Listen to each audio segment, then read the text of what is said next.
Wilhelm Tage, som er 6 år i Rokke efter karate og lever som morfar. Vi starter næste klasse kl. 19:30.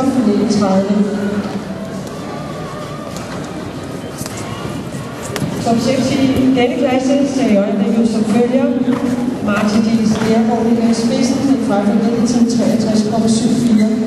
Herefter ligger Ulrik Nielsen, som også var fejlfri.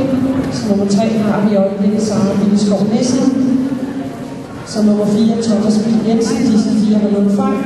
Herefter har vi på en fornelig 5. plads Erik Biler, der havde en enkelt fejl.